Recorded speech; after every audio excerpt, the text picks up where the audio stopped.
Despite never getting an official release outside of Japan, the original Clock Tower has been a cornerstone influence within the survival horror genre.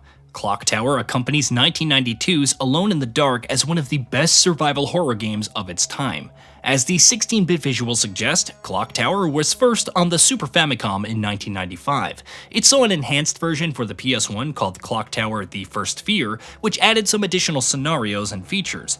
Now, in 2024, we get Clock Tower Rewind, which marks the first time the game is released outside Japan. Rewind stands as the definitive version of Clock Tower, coming packaged with a port of the 1995 original game and an enhanced version of First Fear, plus other bonuses and additions courtesy of WayForward.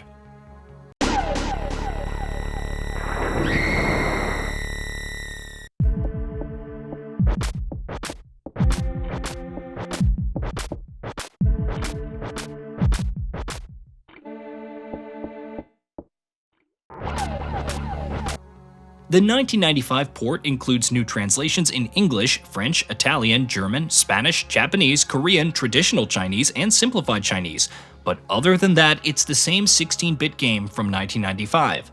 Rewind includes all the content from the First Fear, along with the ability to rewind gameplay, create save states, some additional Scissorman hiding places, more on that later, and some quality of life enhancements like running upstairs. Some cool extra goodies also come packed with Rewind, ranging from motion comics, dev interviews, a soundtrack player, an animated intro, vocal songs, and a bit more. I particularly appreciated the inclusion of the original instruction manual and strategy guide, even with its Japanese-only text. Although Clock Tower Rewind clearly has a lot of love put into its quality of life and content, the game itself requires a lot of patience and appreciation for archaic point-and-click design. Let's go over what makes Clock Tower tick and what keeps it stuck in the past.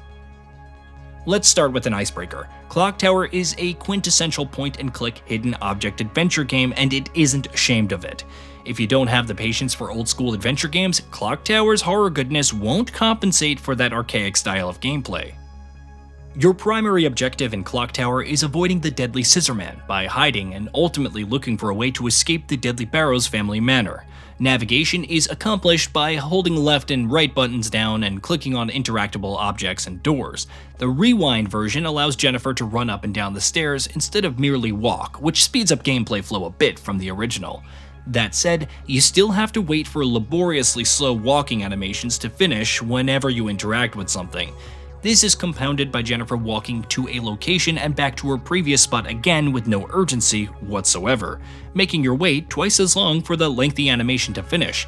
Double-clicking makes her run to the interactable, but only for some of them. Thankfully, the animations themselves are from the glory days of the Super Famicom and are a delight to look at.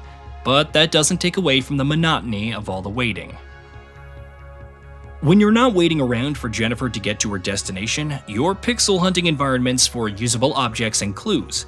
In typical adventure game fashion, the way forward, pun intended, often requires a tiny object and its corresponding interactable within the environment.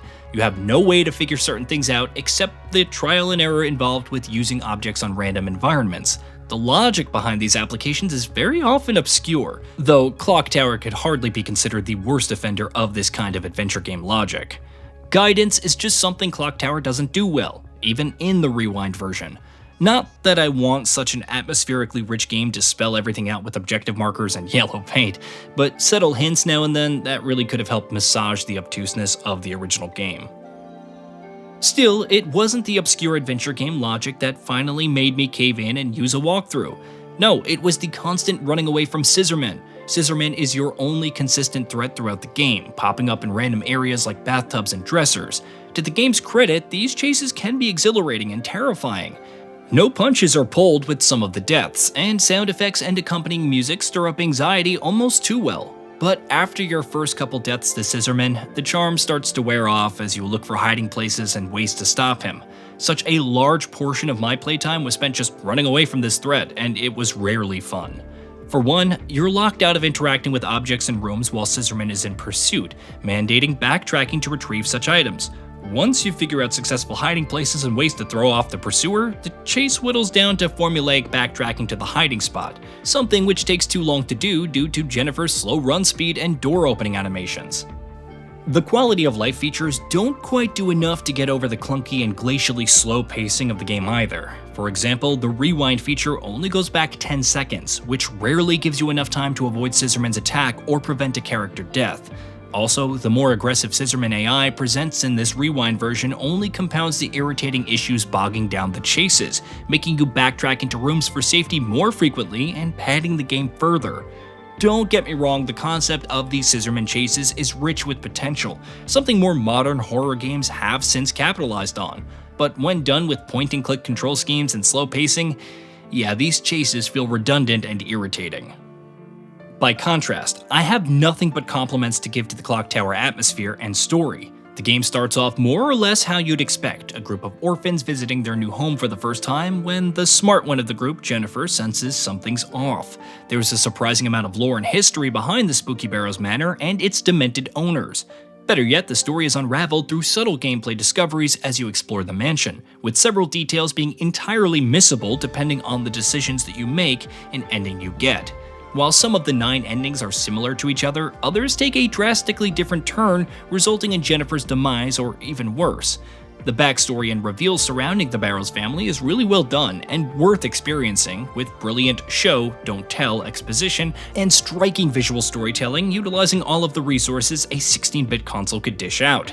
There's a phenomenal sequence in the cave section that rivals some of the best visual moments in the genre. Really cool story from top to bottom. Complementing the visual storytelling is the exquisite sprite work. There's some good attention to detail with the room layouts and animations. Putting a bow on everything is the atmospheric soundtrack, clearly influenced by John Carpenter with its shrill strings and dissonant stabs.